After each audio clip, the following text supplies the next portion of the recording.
Buster, guess what I got? Guess what I got? A really nice used Roomba. Are you gonna ride the Roomba? Oh, don't be scared. It's okay. I'm sorry.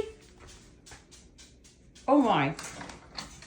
How did this happen? What just happened here?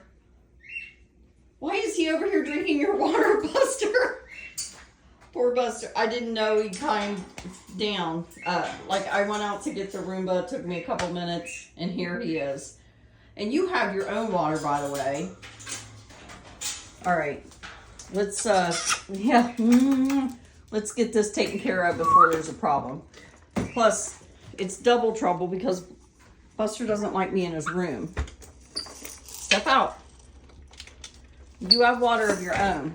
Is he still in your water? I wanted to show you the Roomba. You gonna ride the Roomba?